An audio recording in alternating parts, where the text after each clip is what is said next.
Alors, bonsoir mes chers amis. Donc, ce soir, comme vous pouvez le constater, on est dans un autre décor, puisqu'on est en Rousselas. On est à Charenton, Ira Kodesh, et notre ami Olivier qui nous reçoit toujours avec vraiment beaucoup de gentillesse. Et on remercie donc de mettre à notre disposition, et bon, Hachem, tout le public qui s'est déplacé ici ce soir. Alors, c'est vrai que les cours, lorsqu'ils sont ils sont pas en présentiel. Alors, je parle tout seul. Non. Donc, mais bon, il faut dire que j'ai fini par m'habituer, mais ça ne remplace évidemment pas le fait lorsqu'on a un public. Donc, faites-vous plaisir. Si vous voulez m'interrompre ou poser des questions, voilà, faites-vous plaisir, vraiment. C'est complet. Baruch Hashem. Baruch Hashem. Je vais finir par me demander si c'est le cours ou les sushis qui attirent les gens. On va faire le test. En tout cas, il est vrai que ce cours est essentiellement un cours de paracha. Et donc, on a toujours l'habitude de faire les commentaires de la paracha. Donc, et à ce titre, on va être confronté à un dilemme, puisque vous êtes certainement déjà rendu compte que la semaine prochaine, enfin, pas la semaine, pas de Bamidbar, mais celle d'après Bamidbar, donc vous, le Shabbat sera le deuxième jour de Shavuot, et nous, on est déjà dans Nassau. Donc, on va avoir un décalage jusqu'à qu'on on le rattrape. Donc, on va voir comment on va gérer ce décalage au niveau des commentaires. Peut-être que je jongle entre les deux, puisque si on favorise que Roussela arrête, donc je perds mes clients d'Israël. Donc, oui, voilà. Donc, ou alors, ouais, je pensais à ça aussi. Bon, on verra. En tout cas, Baruch Hashem. Donc, on continue dans cette lancée et nous avons un texte dans le tour qui a donné un petit peu l'ordre des choses. Et dans ce que le tour, je rappelle, c'est ce qui a précédé le Shulchan Aruch. Donc, le fils du Rosh, Rabbeinu Asher, et donc le Arba Turim, ce qu'on appelle le Arba Turim.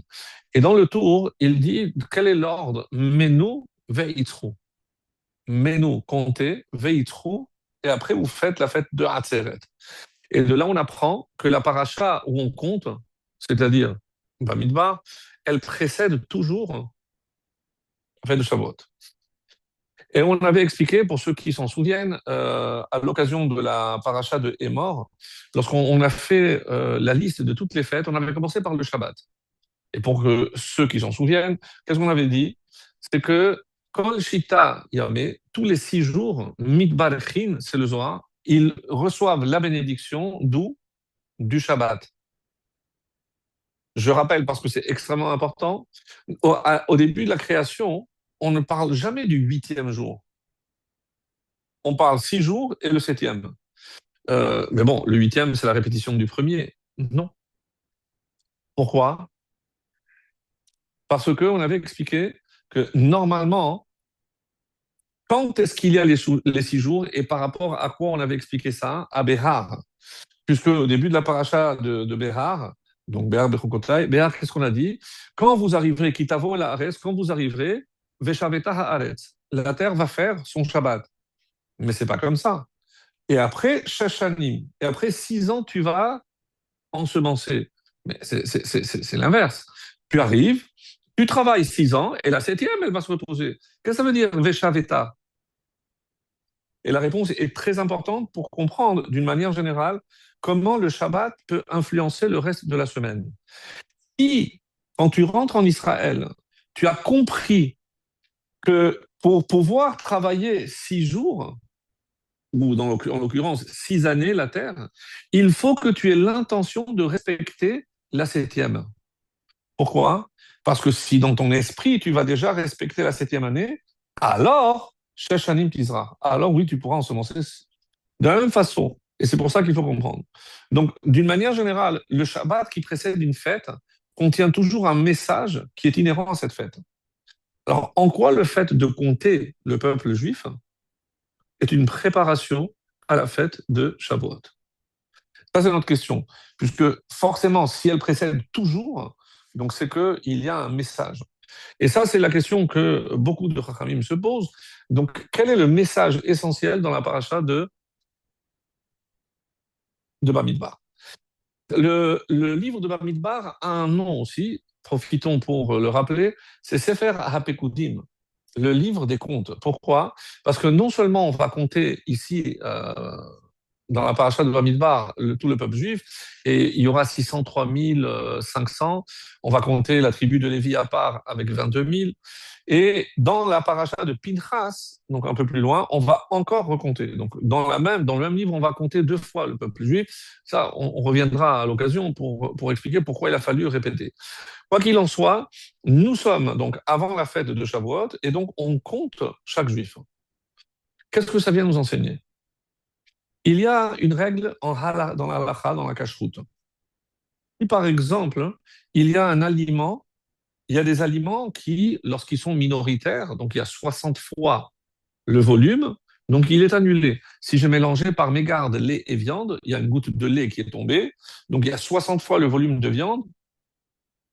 Si jamais j'ai un doute, et d'après mon estimation, on est à 50 et pas 60, il est absolument interdit de rajouter pour atteindre 60. En mevatelin khatrila, je n'ai pas le droit d'annuler. Dans quel cas, oui, je pourrais rajouter pour annuler si le mélange a eu lieu avec le poulet. Pourquoi? Parce que comme le poulet, c'est de rabanan, donc je ne suis pas aussi exigeant que parce que en mevatlin, le fait de ne pas annuler les khatrila, c'est des chachamim. Donc on ne peut pas faire deux lois, deux mesures de rigueur des chachamim, donc une seule. Et là, quand c'est un mélange comme ça, on peut rajouter. Bon, il y en a qui ont peur de. Pourquoi? Parce que les gens, ils vont confondre. Tout le monde sait ce que c'est la volaille aujourd'hui, c'est la viande, personne ne comprend. Donc, quand on va arriver justement à l'annulation, il y a un principe qui n'est peut-être pas assez connu, qui s'appelle davar shebeminian. C'est-à-dire, si c'est un aliment que je compte, par exemple, les allumettes, est-ce que vous avez déjà compté combien d'allumettes il y a dans une boîte?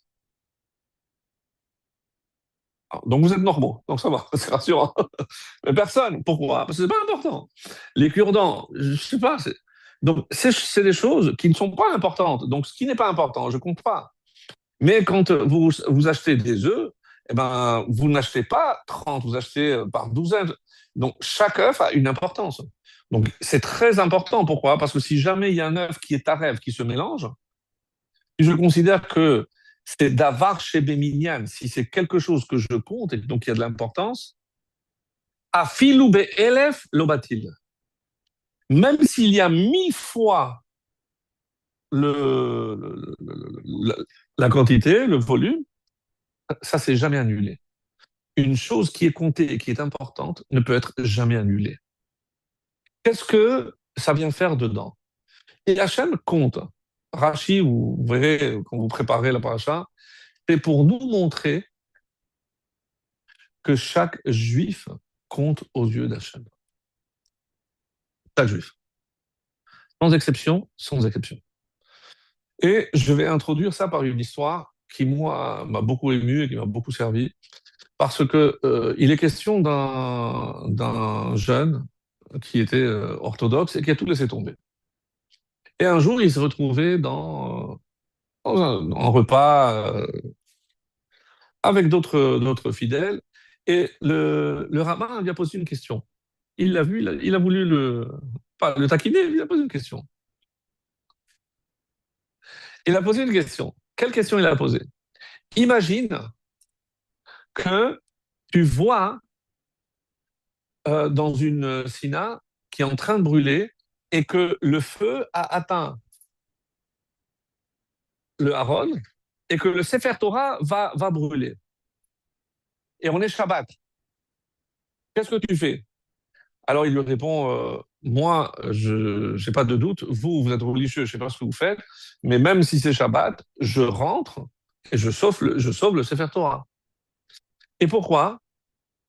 Qu'est-ce qu'il y a de spécial de Sefer Torah? Je dis parce que c'est la chose la plus kadosh qu'on a, c'est la chose la plus sacrée qu'on ait. Donc, je ne me pose pas la question si je peux le porter ou pas. Je peux le sauver, je le sauve. Très bien. Maintenant, imagine que quand au moment où tu rentres, tu t'apprêtes à prendre le Sefer Torah, tu entends un bruit, tu te retournes, et là, tu vois un juif par terre, complètement saoul. Tu vois à ses habits que lui, il est là parce qu'il se repose. Il ne respecte rien, moins que toi. Le problème, c'est que tu n'as pas le temps de prendre le Sefer Torah et revenir pour le sauver. Donc, tu dois choisir ou entre ce juif-là et le Sefer Torah. Il lui dit, je n'hésite pas. Qu'est-ce que tu sauves? Le Sefer Torah. Tu te trompes. Tu te trompes. Je dis quoi? Oui. Le juif d'abord. Alors, il lui a dit, et pourquoi? C'est parce que toi, tu as dit que la chose la plus kadosh, c'est un Sefer Torah. Mais qui a donné la Kedusha au Sefer Torah? Pourquoi il est kadosh? C'est de la peau. Au lieu de mettre cette peau dans une chaussure, on l'a mis dans Sefer Torah. Mais qu'est-ce qui va donner la Kedusha? C'est l'homme qui, au moment où il va écrire, il va avoir la kavana. Donc, il a l'intention, et c'est pour ça que c'est une intention qui doit être. On dit à chaque fois qu'on prononce le nom de Dieu, il doit avoir une kavana. Puis, c'est quelqu'un qui écrit, qui n'a pas de kavana. Il a une très belle calligraphie, mais il n'a aucune kavana. Il écrit le Sefer Torah parce qu'il aime. Est-ce qu'il est kadosh? Attention à la réponse. Il est kadosh? Il va directement à la Geniza. On l'enterre. Mais c'est un juif qui a écrit. Oui, ça ne suffit pas. Ça ne suffit pas.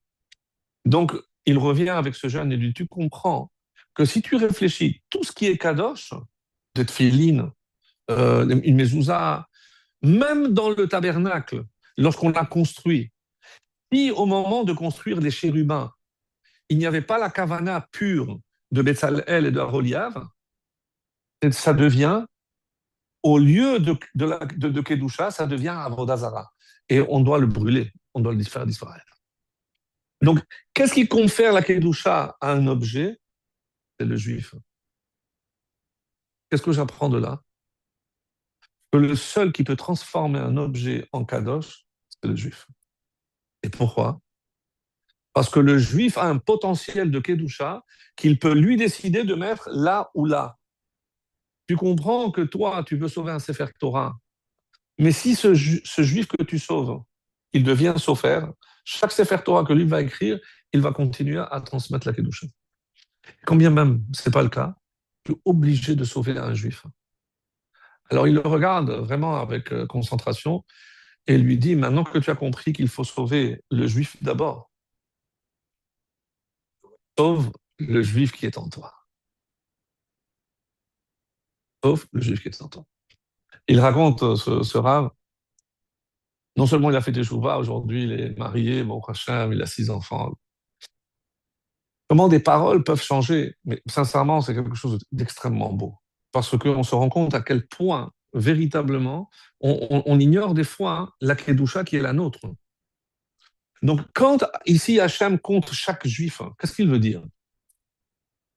On le dit en français, c'est que chaque juif compte pour Hachem.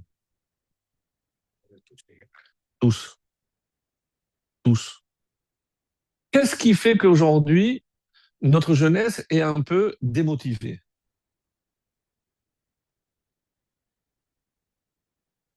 Non, non, je vise personne. Mais en règle générale, bah oui, ce serait un bon test. Pourquoi nos jeunes sont un peu plus démotivés que nous à l'époque ou à leur âge?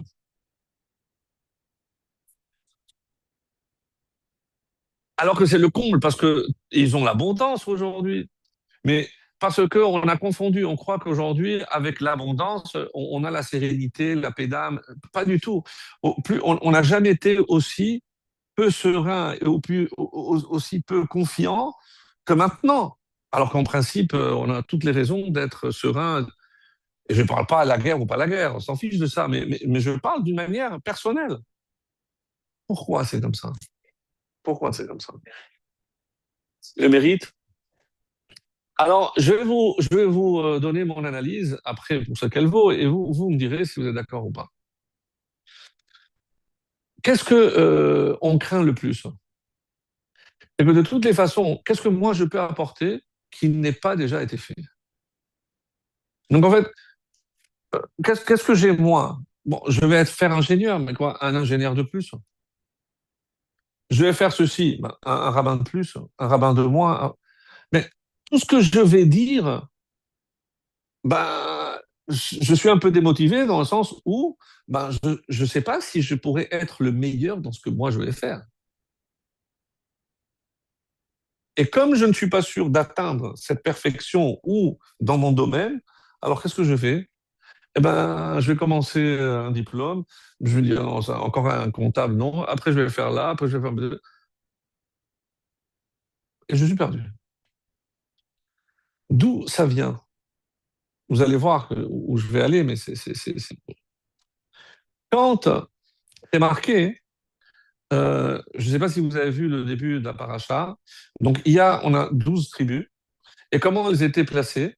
Il y avait trois devant, trois derrière, trois à droite et trois à gauche. Donc il y avait quatre groupes de trois. Et à quoi on les reconnaissait? Parce que chacun avait une bannière, un drapeau. D'où est venue cette idée d'avoir un drapeau d'égal? D'où c'est venu? Est-ce que c'est Hachem qui leur a demandé? Non. Vous savez ce que dit le Midrash? C'est très beau. C'est que lorsque Hachem est descendu au moment de Matan Torah, donc encore un lien, il est descendu avec 22 000 anges. Comme ça, c'est marqué. Et comment ils étaient? Ils avaient tous une bannière. Lorsqu'ils ont vu ça, ils disent waouh, eux, ils ont une bannière, nous aussi, on veut. Moi, si on m'avait posé, moi, la question, et je vois un ange, qu'est-ce que j'aurais demandé? Des ailes. Je sais pas, des ailes. Bah, pareil qu'ils ont 6 ailes. J'aurais demandé que deux. Ça aurait été pas mal déjà pour se déplacer. Surtout avec la charte des cendres et tout, ça aurait été sympa. Bon, mais avoir l'idée de demander des drapeaux, ça paraît un peu bizarre. Ça paraît bizarre. Parce que qu'est-ce que ça symbolise? Comment ils peuvent être 22 et chacun connaît exactement sa place, son rôle, et mieux que ça, qu'est-ce qui n'existe pas entre eux? Merci, Michael. Il n'y a pas de jalousie. Et vous allez comprendre la place importante que prend la jalousie dans notre histoire. Je peux vous choquer? Vous me permettez? Quel est le pire endroit pour grandir? En France? Non, non, à la maison. Et c'est quoi mon pire ennemi? C'est mon frère. Si vous ne me croyez pas, lisez Bereshit. Lisez tout Bereshit, c'est ça. Tout Sefer Bereshit, c'est ça. Mais enfin, pourquoi Hachem il a pris ce risque? Caïn et Hevel, ça c'est mal terminé, comme vous le savez. Mais avant Caïn et Hevel, je monte plus loin.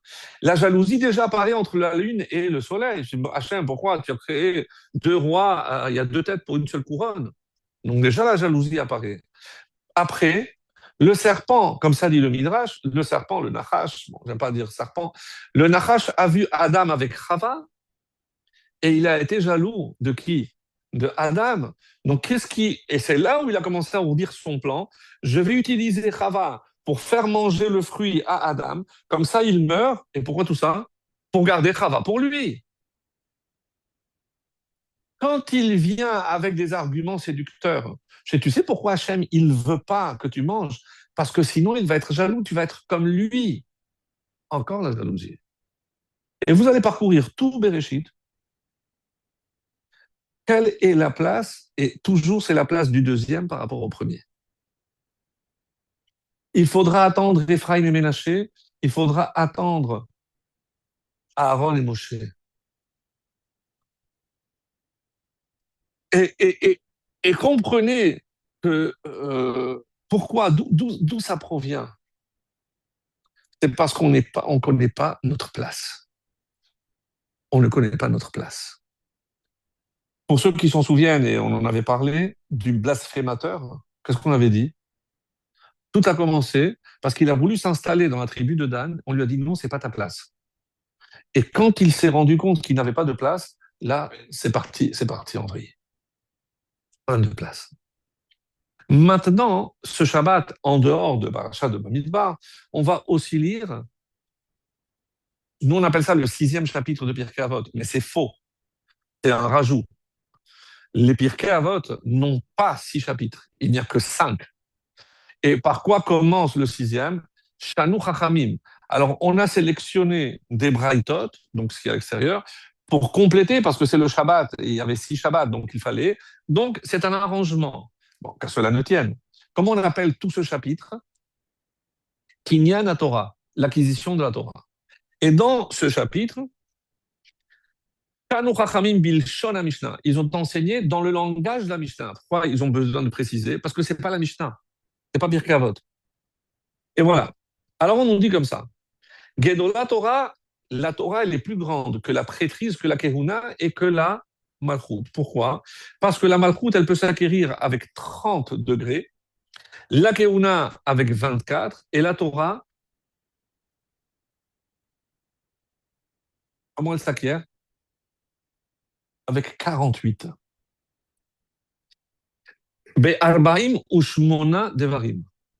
La Torah s'acquiert par 24 choses, qui sont Talmud par l'étude, Bishmiat Haozen par une écoute attentive, Ba'arichat Sefataim en faisant attention à ce que je dis, Bebinat Alev, Besichut Alev, Be'ema, Be'ira, Ba'anava, Besimcha, Beshimush, Chachamim, en servant les Chachamim, Bedigduk, Chaverim, en choisissant bien les ennemis se chargent tout seuls, Bepilpulat Amedim, Be'yishuv, Be'mikra, Be'mishna, Be'miut, Shena, en dormant peu, pour étudier, pour voir les matchs, Bemiut ira en parlant peu, Bemiut ta'anoug, en diminuant les plaisirs.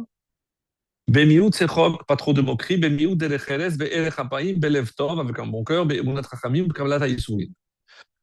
Et en sachant prendre les épreuves qu'Hachem nous envoie. Point. Ensuite, dites-moi ce qui change. Vous avez compris, Bemishna, Bemiut, be'erech hapayim, belev tov, be'emunat, tout commence par B, avec. Quelqu'un a compté combien j'ai dit? Bon, je l'ai fait pour vous. Il y a 24. Donc, exactement la moitié. Et après, on change de formule. Et par quoi on commence? Ramakir et Mekomo, connaît sa place. Rasamer Bechelko, Raoseseyag, Oheb. Donc, on a changé de formule. Qu'est-ce qui a changé? On est passé de B avec, et maintenant, les Rachamim disent, mais pourquoi on a changé de formule? Les 24 premiers, c'est pour acquérir la Torah. Et les 24 suivants, merci, c'est pour la conserver. Parce que ce n'est pas parce que tu as acquis la Torah que tu vas la garder auprès de toi. Va te demander un effort constant. Et par contre, on a commencé la deuxième série du 24. Amakir et Mekomo, celui qui connaît sa place. Moi, je sais que je ne suis pas doué pour ça. Donc, s'il y a besoin de ce domaine-là, prenez-lui, lui, il est plus doué. Donc, quand quelqu'un connaît sa place, qu'est-ce que j'élimine? D'office, il n'y a pas de jalousie, parce que je reconnais que lui, il est mieux. Normal. Quand il y a un cas médical extrêmement complexe, malgré tous les défauts des médecins et des chirurgiens, quand ils sont confrontés à un cas extrêmement complexe, mais on appelle les confrères et on se concerte. C'est déjà faire preuve de grande humilité. Et vous allez dire, oui, mais l'enjeu est quand même de taille, c'est la vie d'un être humain qui est en jeu.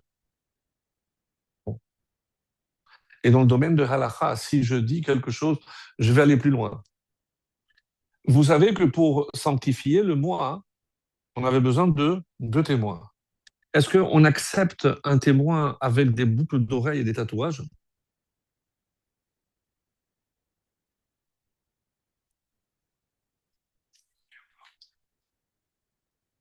Oui, oui. Et imaginons maintenant, écoutez bien ce que je vais dire, c'est qu'on a pris ces deux témoins et grâce à leur témoignage, on a fixé, voilà, c'est Rosh Chodesh, donc on a la date de Rosh Hashanah, la date de Kippour, la date de Sukkot, etc. À partir de là. 2 semaines après, il y a d'autres témoins qui apparaissent et dit, il paraît que ces deux-là, ils sont venus vous dire, mais je ne sais pas comment ils ont pu voir, parce qu'ils étaient ronds et on les a vus, ils étaient les deux étalés. Ou alors, ben, nous, on a vu, il n'y avait pas la lune, ils se sont trompés. C'était le lendemain, c'est pas le jour qu'ils vous ont dit. La Mishnah prévoit un cas où les témoins se sont trompés. Qu'est-ce qu'on fait? on, on va refaire Kippour, on va refaire Rosh Hashanah. On ne change pas. Il y a un juif, même s'il se trompe, la Mishnah va plus loin, je ne sais pas si c'est dans l'Alakha, Mézid, il veut induire en erreur. Le Beddin a fixé et ils ont dit mes coudages, on ne touche plus à rien. On ne touche plus à rien. C'est mes coudages. Parce que si le juif a dit, on le croit. C'est une très grande responsabilité. Donc, comprendre, mes amis, et c'est très important, c'est qu'il ne suffit pas d'acquérir la Torah. Et c'est pour ça que c'est un des chapitres tellement importants qui précèdent vraiment Matan Torah, parce que comment je peux acquérir la Torah? Donc, quelqu'un qui cherche toujours les plaisirs, eh ben, ce sera toujours au détriment, puisque les plaisirs, ça veut dire physique, donc ce sera au détriment du spirituel. Maintenant, pour revenir, et pour moi, c'est extrêmement important, parce que nous, on a commencé déjà depuis un petit moment à se préparer à vote. Ça fait combien de temps qu'on se prépare? Ben, comme on a fait on a compté hier soir, 40 jours déjà. 40 jours. Comme ça, on rappelle combien c'était hier. 40 jours. Je peux vous poser une question directe. Combien de temps ça vous prend de compter le Homer? Allez, deux, les Shemihout, Koutchabri, allez, pour les Marocains, 3 minutes, 3 minutes. Vous pensez sincèrement qu'en consacrant 3 minutes par soir, on est prêt à Shavuot? Ça paraît illusoire. C'est vrai que pour Rosh Hashanah, on se prépare pendant un mois. Oui, mais je ressens, je me lève plus tôt, les selichot de chauffard, je sens qu'il y a quelque chose, on rajoute quelque chose. Mais je ne peux pas prétendre qu'en consacrant 2 ou 3 minutes à compter le Homer, je me prépare. On est d'accord? Tout le monde a entendu parler de Rabbi Akiva. Je vais apporter un détail sur sa vie qui est connu, mais vous allez comprendre pourquoi je prends cet exemple. Rabbi Akiva, avant d'être Rabbi Akiva, on dit qu'il est allé travailler comme palefrenier chez l'homme, un des plus riches, Kalba Saboua. Kalba Saboua, qui très certainement n'était pas son vrai nom, puisque Kalba Saboua veut dire chien rassasié. Et les Rachamim nous disent qu'il était tellement riche que tous les chiens venaient dans sa poubelle et bien ils avaient un festin avec les poubelles. Le Kalba Saboua avait une fille unique, qui se prénommait Rachel. Il faut croire que Rachel a vu quelque chose chez Rabbi Akiva que seules les femmes qui sont vraiment d'une très grande sensibilité sont capables de voir. Et lui a dit, si tu vas étudier la Torah, je t'épouse. Rabbi Akiva n'a pas hésité. Dès que c'est arrivé aux oreilles de papa, Kalba Saboua, qu'est-ce qu'il a fait? Il a déshérité sa fille. Il va épouser un moins que rien. Quand l'expression dit ils se sont retrouvés sur la paille, c'est littéral. Là, c'est pas une image. Ils dormaient sur la paille. Une image très belle et très tendre nous dit que tous les matins, Rabbi Akiva enlevait la paille qui s'était emmêlée dans les cheveux de sa femme. Après la Kabbalah, c'est des choses beaucoup plus profondes, mais on ne rentre pas là-dedans.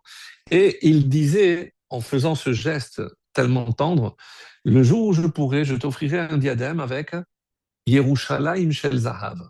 Le premier qui a utilisé l'expression Yerushalayim Shel Zahav, c'est Rabbi Akiva, que les choses soient claires.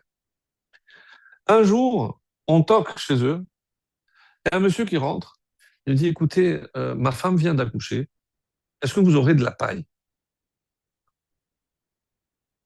Il se retourne, Rabbi Akiva, vers sa femme, hyper content. Il lui dit, ma chérie, tu te rends compte, il y a des gens que même la paille, ils n'ont pas. On peut s'estimer heureux. Il a ramassé la moitié de la paille et il l'a remis à cet homme. Il est reparti très content. Les commentaires de ce passage, qui sont nombreux et très très riches, nous disent, mais c'est quoi toute cette histoire? Écoutez, parce que vraiment, il faut, je pense, prendre la mesure de ce qui est écrit ici. Qui était cet homme, ni plus ni moins que Eliyahu Hanavi? Et pourquoi est-il venu chez Rabbi Akiva? Pour le tester. De quoi il retournait? Tester pourquoi? Parce que là-haut, Hachem avait prévu que Rabbi Akiva devait être le prochain guide du peuple juif. Ben alors, si je dois faire un test, qu'est-ce que j'aurais dû faire? Ben, un examen, Shulchan Aruch, la Gemara, pour voir ce qu'il connaît. Vous êtes en train de me dire que Hachem va juger Rabbi Akiva juste sur le critère de le chesed et l'amour du juif. C'est pas moi qui est en train de dire. Oui, c'est ce qui est écrit. Parce que quand Rabbi Akiva dira Klal Gadol Batorah, il y a une grande règle, laquelle? Qu'est-ce qu'il est en train de dire? C'est pas de la théorie. Lui, il a vécu. Et si lui, il a vécu selon cette règle, il peut se permettre de dire il y a un klal.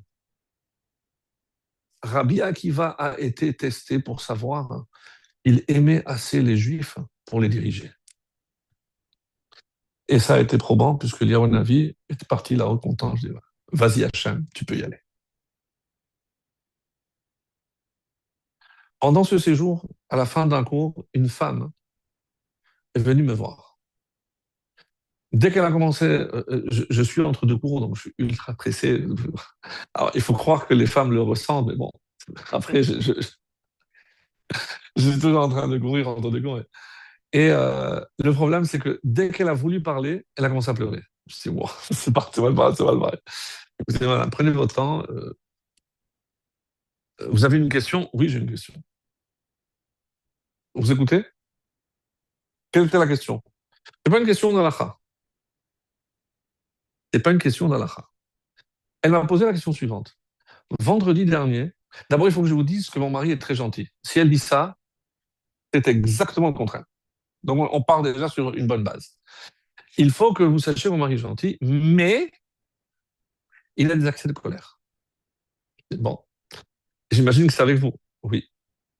Ceci dit, au passage, ils ont 9 enfants. Je dis, mais c'est avec lui?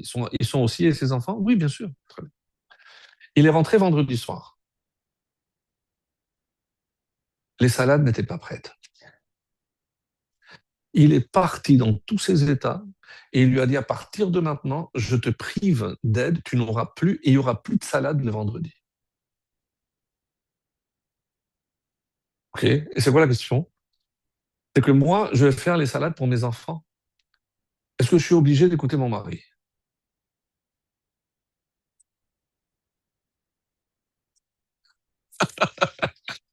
Non, je n'ai pas osé demander ce qu'il est marocain autour. Sinon, non, je n'ai pas demandé. Je n'ai pas demandé.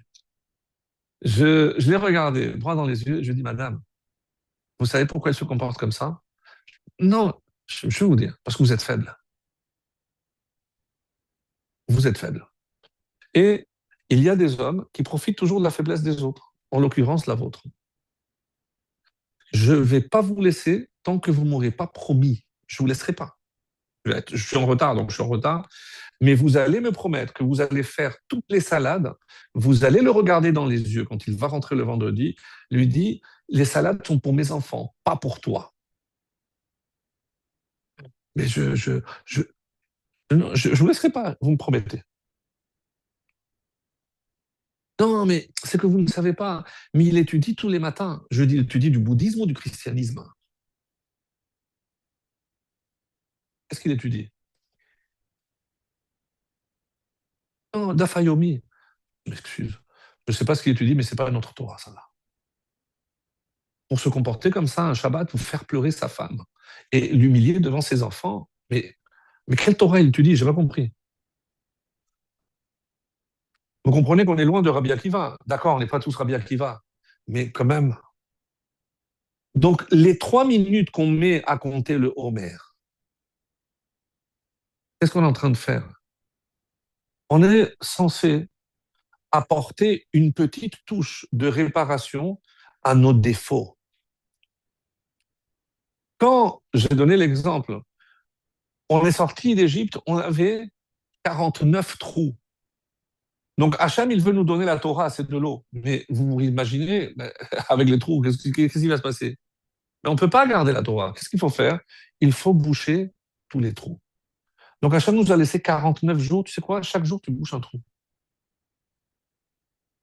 Qu'est-ce qui peut empêcher aussi de recevoir la Torah? Si j'ai rempli mon verre d'autres choses. Mais il faut que je le vide. Pourquoi la Torah parle de graver dans la pierre?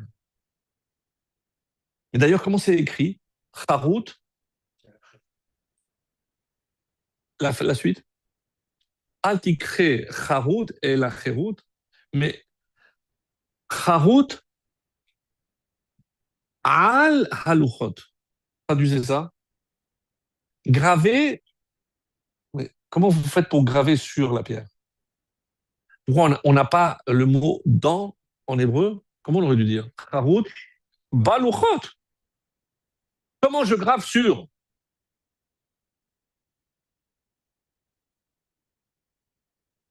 Qu'est-ce qu'Hachem il veut nous faire comprendre par là? Comment on dit le joug en hébreu? Hol. D'où ça vient? Hal. Pourquoi? Parce que qu'est-ce que le joug? C'est je pose sur l'animal.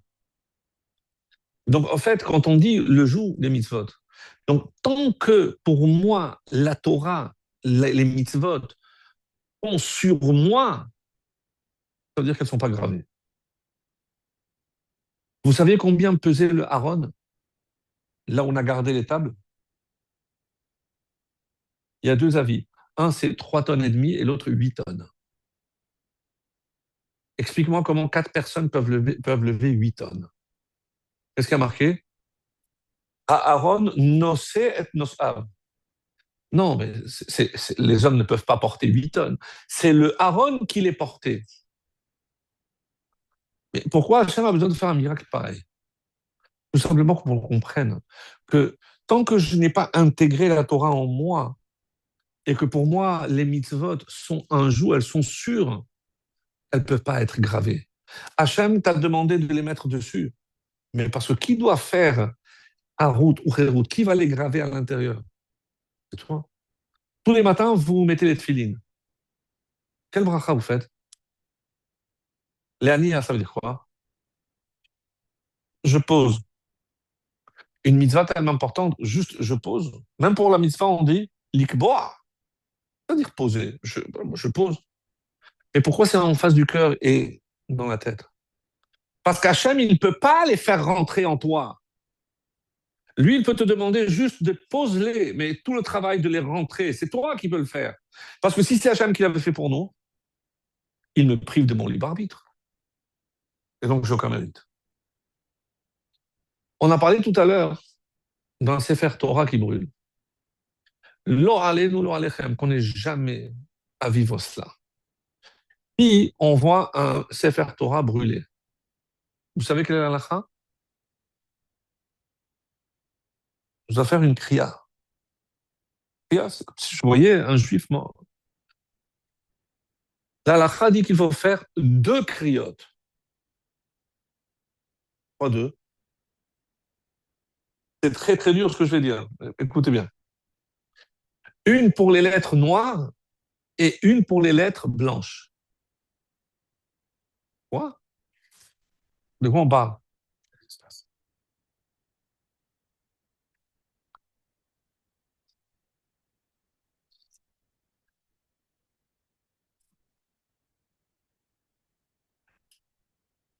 Écoutez bien. Qu'est-ce que ça veut dire des lettres blanches ou des lettres noires? Alors, les lettres noires, tout le monde voit ce que c'est. Ben, elles sont noires, les lettres. Alors, c'est quoi, de quelles lettres blanches on parle? Alors, vous savez, ou vous ne savez peut-être pas, mais si jamais il y a deux lettres qui se touchent, mais elles sont parfaites, c'est-à-dire la forme est parfaite, les deux lettres sont entières, il ne manque rien. Le seul problème, c'est que elles se touchent. C'est bon ou c'est pas bon? Pourquoi? Qu'est-ce qui manque? Il manque le blanc autour de la lettre. Quand on parle de la lettre blanche, c'est parce qu'il faut que le blanc autour. Bon, et pourquoi j'appelle ça les lettres blanches? Parce que elles ont, comme je prends autour et ça fait la forme de la lettre. Par quoi je commence un Sefer Torah? Par les lettres blanches ou les lettres noires? Blanches, parce que c'est le claf, c'est le parchemin. Le parchemin est le support. Et après, quand je mets la lettre noire, le blanc, je ne l'ai pas créé, il était déjà inné là. Il était déjà. Quand Dieu a donné la Torah, il a donné des instructions à Moshe. À qui tu vas donner d'abord? À qui il devait transmettre la Torah d'abord? N'ayez pas peur, dites-le. Kotomar, les bêtes Yaakov. Qui est bête Yaakov? Les femmes. D'abord, tu parles aux femmes et ensuite tu parles aux hommes. Mais pour les hommes, c'est taguette, c'est des paroles dures. Il faut leur dire, il y a carré. Aux femmes, il ne faut pas leur faire peur. Thomas, avec douceur. Ça veut dire que la Torah, d'abord, elle va chez la femme et ensuite chez l'homme. À quoi ça ressemble? Les lettres blanches et les lettres noires. C'est quoi le support de la Torah? C'est les femmes. Qu'est-ce qui a marqué dans la Gemara? Un homme sans femme, c'est un homme sans Torah. Sans Torah, sans femme. Sans femme. Le rabbi, quand il expliquait ce cas-là, il disait autre chose aussi de très beau. C'est quoi les lettres blanches et les lettres noires? Les lettres noires, c'est le texte que je vois, que je connais. Mais qu'est-ce qui fait que je peux poser ces lettres? C'est tout ce qui ne se lit pas. À quoi c'est comparé? On dit que dans Shulchan Aruch, il y a 4 tomes. Mais de quoi un rabbin, un vrai rave, a plus besoin que ces 4 tomes? Du cinquième. C'est quoi le cinquième? Celui qui te permet de savoir comment dire à chacun et de quelle manière le faire. Ce petit garçon qui est allé chez le rave, ma maman a une question. C'était la veille de Pessah. Ma maman demande si on peut faire les 4 coupes avec le lait. Je lui dis, écoute, attends mon chéri. Il va dans la cuisine, il prépare un sac avec un poulet et tout, il ramène. Sa femme lui dit, mais qu'est-ce que tu fais? Je dis, il t'a posé une question, pourquoi tu réponds pas? Parce que comment ils vont faire les 4 coupes avec le lait? Et alors, ça veut dire qu'ils vont pas manger de viande. C'est écrit quelque part, ça. C'est pas écrit. Ça, c'est ce que le rabbi dit. Ça, c'est le cinquième livre. Les lettres blanches, c'est tout ce qui entoure la Torah. Comment je peux faire pour transmettre avec amour, avec enthousiasme? On a posé une fois la question, à mon sens, c'est un des plus grands Rosh Yeshiva qu'il y a jamais eu en Israël. Il s'appelait Rabbi Shlomo Zalman Auerbach. C'était le Rosh Yeshiva de Kol Torah.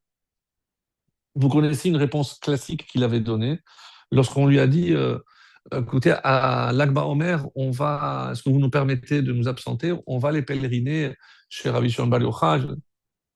Pourquoi vous devez aller? C'est pour aller sur la tombe d'un tzaddik. Qu'est-ce qu'il a répondu? Et vous n'avez pas besoin. Traverser les Sderot Herzl en face. Qu'est-ce qu'il y a en face? Le cimetière militaire. Il a dit là-bas, vous avez que des tzaddikim. Un Rosh Yeshiva avec le chapeau et tout, oui. Il a donné cette réponse, oui. C'est une des réponses les plus connues qu'il ait jamais données. Un jour, on lui a posé, parce que chaque fois, ses élèves l'adoraient. Et il avait un engouement, une flamme, vraiment, comme on dit en hébreu, chayout. Il vivait tout ce qu'il enseignait. Un jour, on lui a posé la question, d'où vous vient cette énergie, cet enthousiasme lorsque vous enseignez la Torah? Vous écoutez bien? Il leur a dit, mon père, Rabbi Haïm Leib, était un Mekoubal. Mais tout Mekoubal il était extrêmement pauvre. On a vécu dans une pauvreté. Donc, pour pouvoir manger des fois, on était obligé d'emprunter. Les créanciers n'étaient pas toujours très tendres. Et lorsque mes parents étaient dans l'impossibilité de rendre l'argent, eh ben, ils venaient se faire payer. Donc, ils ont commencé par prendre toute l'argenterie. Là, les suivants, ils sont venus, ils ont pris tous les bijoux de ma mère. Et quand les troisièmes sont venus, il n'y a plus resté plus rien, à part les meubles. Et ils ont dit, on va vous prendre les livres. Et là, j'étais un gamin. J'ai encore l'image de ma mère qui a poussé un cri de douleur avec des larmes. Je vous en supplie, prenez nos lits, prenez les matelas, ne prenez pas les livres avec lesquels mon mari étudie avec mon fils, avec les larmes aux yeux. Chaque fois que j'étudie, j'ai l'image de ma mère et ces vieux livres avec lesquels j'étudie avec mon père. Comment vous voulez que je n'ai pas, moi, ma mère a tout sacrifié pour ça. Et c'est comme ça qu'il raconte. Vous comprenez le rôle de la maman ici et pourquoi elle, elle représente la base. Il disait souvent, mon père m'enseignait les halachot. Ça, c'est noir, clair. Oui, non, permis, interdit. Alors, qu'est-ce qu'elle enseigne la mère? Qu'est-ce qu'elle enseigne la mère? Le ta'am, le goût. Parce que qu'est-ce que ça veut dire le goût? Ou la façon de faire. Il y a ce qu'il faut faire, ce qu'il ne faut pas faire. Mais pour moi, le Shabbat, j'ai encore l'odeur.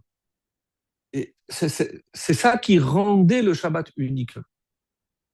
Ça, c'est ce qu'on attend des lettres blanches. Maintenant, si vous me permettez, on a dit qu'ils étaient jaloux, ils ont demandé d'être comme les anges avec les bannières. Il y avait combien de bannières en Israël? Quatre. Parce qu'on a dit qu'il y avait quatre groupes de trois. Quatre. Quatre. Et qu'est-ce qu'il y avait comme dessin dans les bannières? Un homme, un lion, un taureau, un aigle. Le roi des animaux domestiques, le roi des animaux sauvages, le roi des volatiles et l'homme, le roi de l'humanité. Et c'est pour ça que on dit que c'est l'image de Yaakov. Quand il est arrivé, quand il s'est endormi, Ve'anochi lo yadati.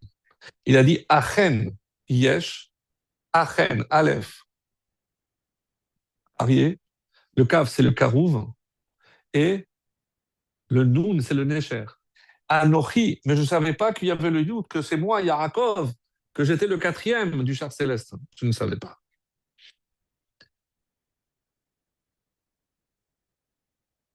Les quatre représentent quatre anges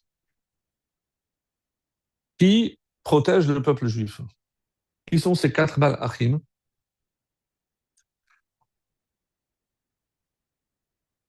Auriel. Et c'est pour ça qu'il y en a qui disent que, indépendamment, il y avait plusieurs. Qu'est-ce qu'il y avait? C'était pas des simples bannières. Et elles étaient représentées par la terre, l'air, le feu et l'eau. Donc, parce que ça correspond à chacun des malachim.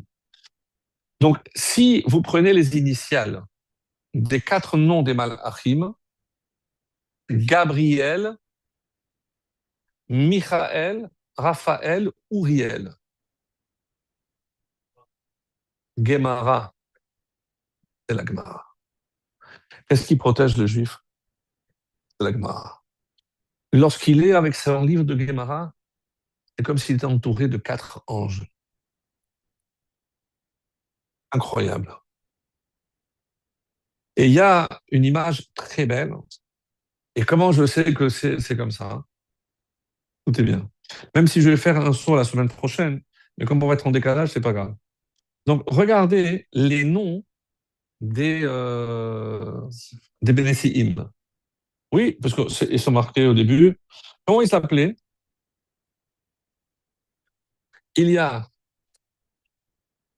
quand vous les citez, voici les noms. Euh, alors, je commence par le début. Reuven, Elitzur ben Shedeur, Shimon, Shelumiel ben Turishadai, Nachshon, Netanel, Elishama, Abidan, Achiezer, Pagaïel, Eliasaph et Achira. Il y a 4 dont le nom se termine par El. 4, comme les Malachim. Dans Nassau, à la fin de Nassau, on va voir quel jour chacun a apporté l'offrande. Oui, c'est la fin, c'est pour ça que Nassau est tellement longue. Et regardez, qui a commencé? Le deuxième jour, c'est Nethanel. Retenez les jours, ça fait 2. Le cinquième jour, l'offrande c'est la même, vous le saviez ça. Le cinquième jour, c'est qui? Le cinquième jour, Shelumiel, encore elle. Après, le huitième jour, Gamliel,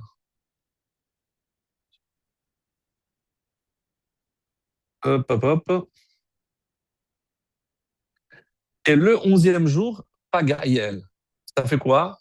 2, 5, 8 et 11. Ça fait combien? 26. Mais vous comprenez que rien n'est laissé au hasard. C'est-à-dire que ceux qui portent le nom des Malachim vont faire leur offrande le jour dont la somme équivaut à 26, c'est-à-dire à 14 jours. Par ailleurs, euh, dans Yecheskel, qu'est-ce qui a marqué? Chapitre 48. Vesha'arei ha'ir Yerushalayim al shemot shiftei Israël. She'arim, on parle de Yerushalayim lorsqu'elle sera reconstruite. Comment Yecheskel, puisqu'on l'a cité, lui c'est celui qui a les visions les plus belles qui existent, Teloshat Safoda, Shar Reuven Echad, Shar Yehuda, Shar Levi. Donc lui, il dit combien de portes il y aura à Jérusalem? 12. 12. Chaque tribu aura sa porte. Pourquoi il a fallu insister sur le fait que chaque juif a sa porte? Pourquoi il y a 12? Qu'est-ce que la Torah a voulu nous montrer? Hachem ne cherche pas l'uniformité. On va mettre tous les mêmes tefilines, même si on les a achetés au même endroit. Sa mitzvah ne sera jamais comme la mienne, ni la mienne comme la sienne. Pourquoi? Les tefilines sont les mêmes, mais nous, chacun, on est unique. Chaque juif est unique. Chaque juif est unique. Et la mission pour laquelle il est venu, personne au monde peut le remplacer. Sinon, ça voudrait dire que oui, il faut que je me hâte de faire ceci, sinon c'est l'autre qui va le faire. Quand ils ont regardé les anges, c'est pas les bannières dont ils étaient jaloux, c'est comment 22 000 ensemble marchaient et chacun avait sa place, chacun avait avec une cohésion, une harmonie à faire pâlir les hommes. Nous, à 12, on s'en sort pas. Eux, c'était 22 000 et ils marchaient comme des rangs. C'est de ça qu'on était jaloux. Autrement dit, qu'est-ce que la bannière, qu'est-ce qu'elle symbolise? le fait de savoir que chaque juif est là où il doit être. Qu'est-ce qu'on a dit? À Makir et Mekomo. Et juste après, qu'est-ce qu'on a dit? À Sameach Bechelko. Comment ils sont liés? Comment les deux sont liés?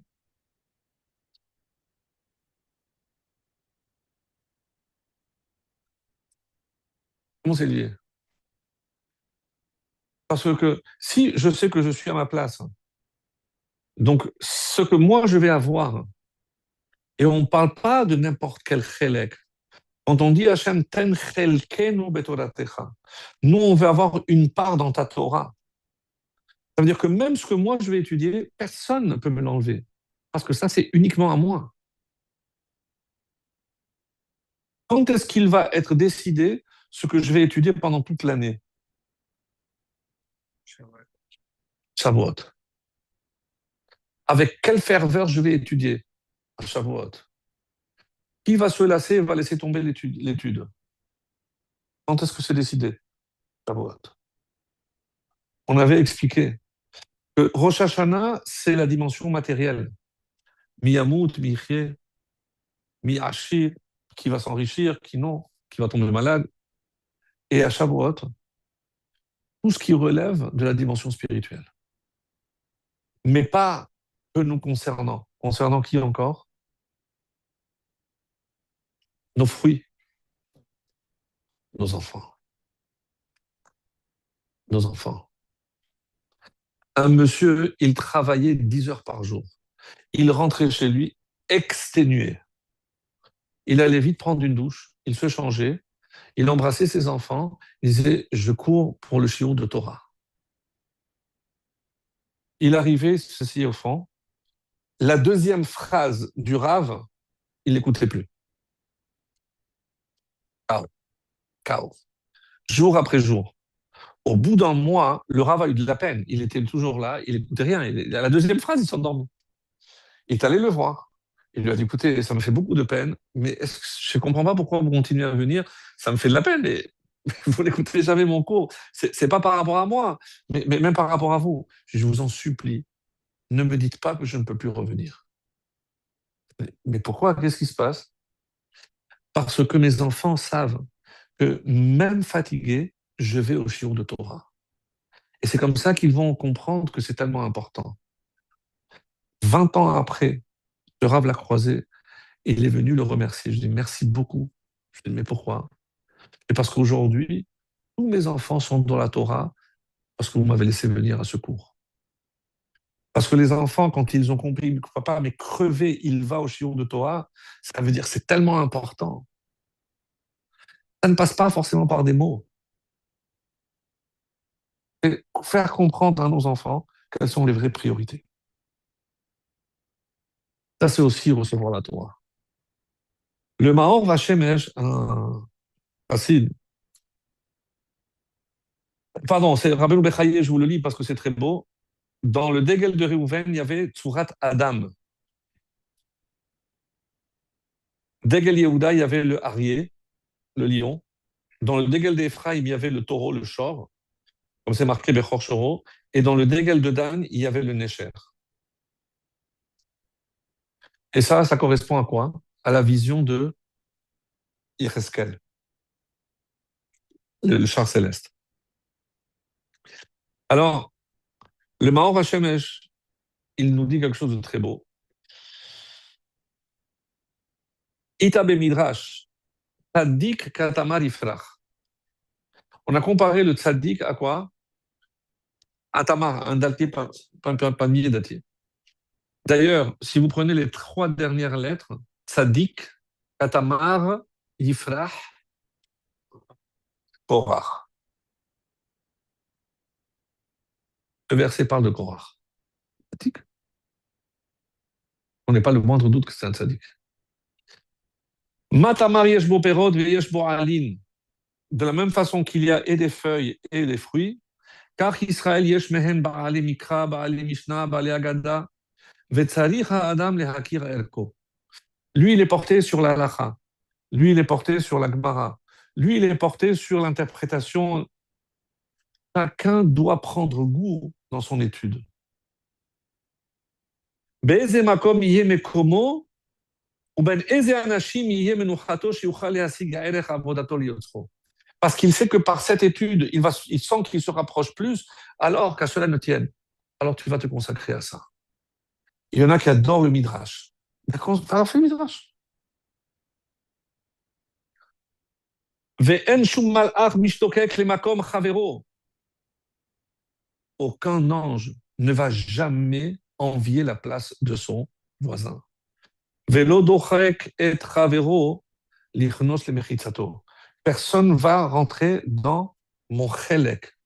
Chacun a sa place. Chacun a sa mission. Itrilu Israël mit avin let galim. Lorsqu'ils ont vu ça, ils ont commencé à désirer les galim. Alvaï sheyud galim benenu. Ah, si nous aussi on pouvait avoir des galim. Pourquoi? Parce que chacun connaîtrait sa place. Chacun connaîtrait sa valeur. Et il n'y aurait plus du tout de kin'a, de jalousie. שיכיר כל אחד מקומו הראוי לו, ולא ידחוק לעלולה למעלה מחברו. Et il ne va pas essayer de prendre quelque chose qui n'est pas à lui. Parce qu'il est très content avec sa part.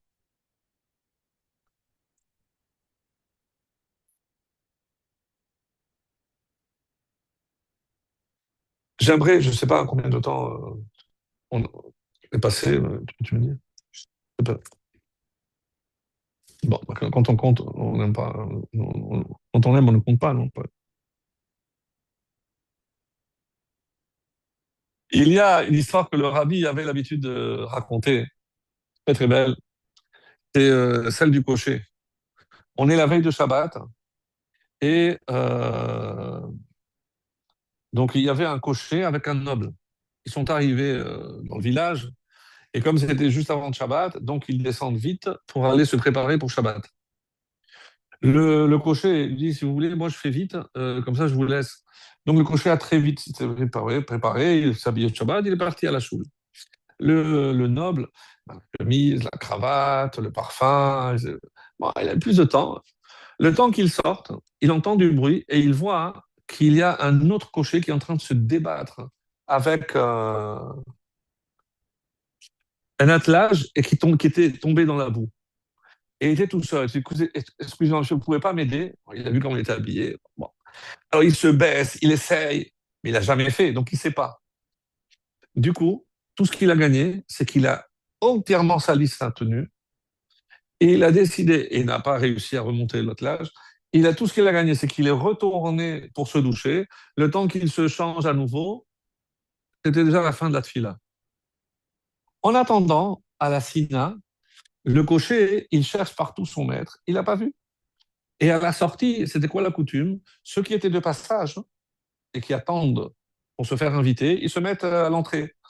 Le cocher arrive et il voit qu'il y avait 4 ou 5 personnes qui n'avaient pas où aller manger. Mais lui, il n'a pas le droit, parce que lui, c'est un cocher, il ne peut pas inviter les gens. Ça, c'est l'histoire. Le rabbi, comment il terminait cette histoire? Qu'est-ce qu'il disait? Lorsque le cocher prend la place du noble et le noble prend la place du cocher, l'attelage reste dans la boue et les pauvres restent sans manger.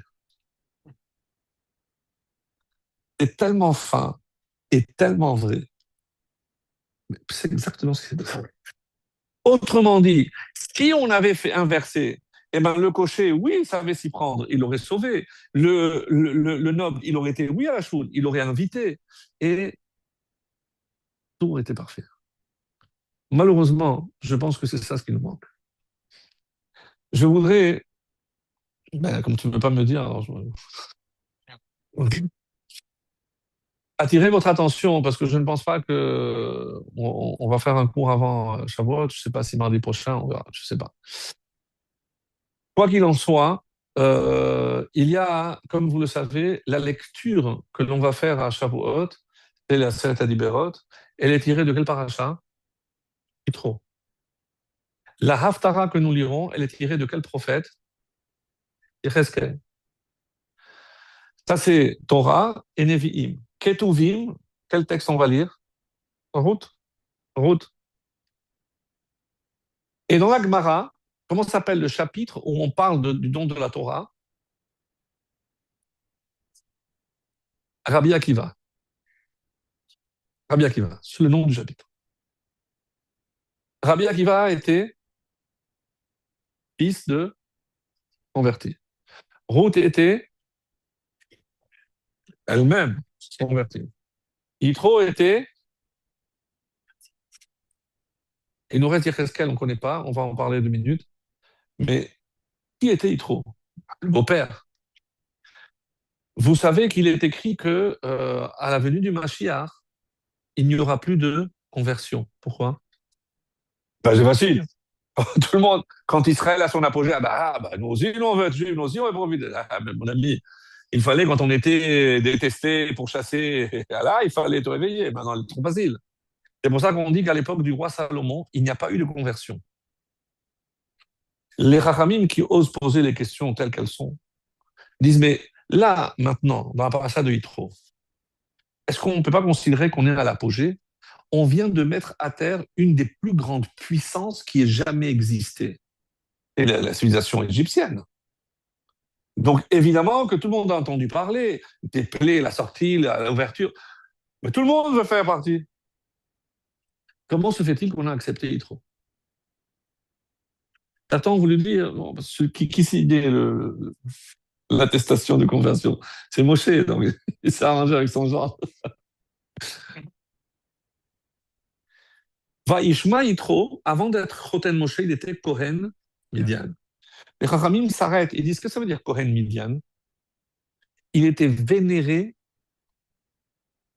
par tous les idolâtres de la planète. C'était le plus grand prêtre de tous les temps. Il avait une reconnaissance. Les Havdil, c'est comme le pape aujourd'hui. Imaginez une scène que je vous décris. Le pape convoque tous ses ouailles là-bas au Vatican. Il sort dans son petit balcon là-bas et il dit, je dois vous annoncer que ça fait 2000 ans qu'on est dans l'erreur. Non seulement je vous annonce que les Juifs avaient raison, mais je vous annonce également que je me convertis au judaïsme. Vous imaginez le tsunami? Exactement ce qu'a fait Yitro. Bon, peut-être si Trump le fait, peut-être ça va. Il a commencé par le Shabbat, c'est déjà pas mal. Et Trump, c'est l'heure de sa sortie. Donc du coup, mes amis, comme en se convertissant, c'est pas un goy lambda qui se convertit, ça on n'accepte pas. Mais quand lui, tout le monde va entendre que c'est lui, que lui, il s'est converti, vous imaginez le Kiddush Hashem qu'il va faire. Parce que, vu sa notoriété, évidemment qu'on l'accepte, même si on est même, ça c'est évident. D'où vient Ruth? Moab. Moab, c'est un inceste de l'autre avec ses filles. Chez Disney, en règle générale, c'est la mendiante qui devient princesse. Chez Ruth, c'est la princesse qui devient mendiante. De son palais, où elle se retrouve, en train de glaner comme une mendiante. On peut imaginer ce que ça représentait pour elle de là où elle venait.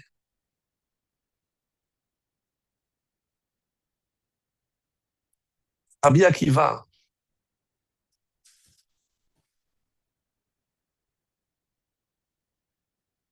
il descend aussi de Guérim. Comment se fait-il qu'à Shavuot, les personnages qui entourent cette fête sont ou convertis ou fils de convertis? Pardon, il nous reste Yecheskel, je n'ai pas parlé. Alors, c'est pas un scoop, mais c'est magnifique. Quand Yahushua, quand Yahushua, il a envoyé ces 2 explorateurs, bon, il a retenu la leçon, pas 12, mais 2. Qui étaient ces 2? Un, c'était son coéquipier, Caleb Ben Yefouné, et l'autre, c'est Pinchas, qui avait la faculté de se rendre invisible. Il avait une cape d'invisibilité. Quand ils arrivent à Yericho, ils sont accueillis par une aubergiste. Aubergiste. Gîte et couvert. Plus si affinité. Donc, elle ne recevait que des nobles. Mais oui, c'est ce qui est écrit. C'était une prostituée. Qui dit d'or. Quand elle les a reçus, elle a dit quelque chose qui est resté dans l'histoire. J'ai vu tout ce que Hachem a fait pour vous et votre peuple. Et je sais que vous allez conquérir cette terre. Tout ce que je vous demande, c'est de m'épargner moi et ma famille. Elle va l'obtenir. Mais elle va aller encore beaucoup plus loin. Elle va épouser Yoshua. Et qui est Reskel, son petit-fils. Il n'avait pas de garçon, le fils. Yechezkel est le petit-fils de Rachav. Alors, regardez de qui on est entouré à Shavuot. Le plus grand idolâtre, donc Avodazara, une femme qui a fait Gilou Yarayot sous toutes ses formes, sans parler de Ruth, qui descend aussi de l'inceste, Gilou Yarayot, mais c'est tout ce qu'on a comme exemple. Ça, bon, c'est un peu choquant, Shavuot. Qu'est-ce qu'on est venu nous enseigner, mes amis? C'est que tout celui qui est prêt à faire des sacrifices, il verra la récompense. Quelle a été la récompense de Ruth? Vous allez me dire, elle a mis au monde David et Machia. Pas que. Vous savez qu'elle a eu une longévité extraordinaire, elle a vécu 400 ans. Quand le roi Salomon a construit le temple, il a construit son trône dont on a parlé avec toutes les fabuleux. Et à côté, il a mis un autre trône qui est, comme ça c'est marqué, M la Malchut. Les avis disent, c'est qui? Sa mère, Bathsheba. D'autres disent, non, il n'y a pas marqué que c'est sa mère, c'est la mère de la royauté. Qui était assis à côté de lui? Ruth. Dieu l'a laissé en vie. Il lui a dit, toi, tu as cédé sur ton palais, sur ton trône. Je te promets que tu t'assiras dans mon trône, à côté de mon trône, dans mon palais à moi, dans le temple. Ça, c'est Ruth. Toi, tu as dit, Rachav, que tu as vu ce qu'Hachem il a fait, et bien tu auras un descendant qui verra ce que aucun autre prophète ne verra. Qui est-il? Yecheskel. On parle toujours de la vision de Yecheskel. Lorsqu'on a compris que la Torah s'acquiert avec des efforts, des sacrifices, la Torah est allée chercher les extrêmes. Et qui? Yitro qui a tout laissé tomber, notoriété, tout ce qu'il était. Ruth, Rav et Rabbi Akiva. À 40 ans, il ne savait rien, Rabbi Akiva. Et c'est trop tard, tu vas pas commencer maintenant. Ça y est, il fallait se réveiller un peu plus tard. 40 ans, il a commencé à étudier. Il a étudié pendant 40 ans et il a enseigné pendant 40 ans. Il est mort à 120 ans. C'est ce qu'il faut qu'on retienne, mes amis. Comment on acquiert la Torah? Avec des efforts. Et pourquoi on les a éparpillés en 49 jours? Parce qu'on ne demande pas des transformations, des changements radicaux. On demande des petits efforts. Parce que les vrais et les grands changements s'opèrent par des petits changements. On a demandé au Tzemach Tzedek, qu'est-ce qui va se passer lorsque le Mashiach viendra? Et il a dit, lorsque le Mashiach viendra, on va dire, ah, ils n'ont pas compris. Quoi? Oui, on va dire, ah, et Rav, qu'est-ce que vous voulez dire? Quand vous avez fait ce petit effort, vous croyez que personne l'a vu,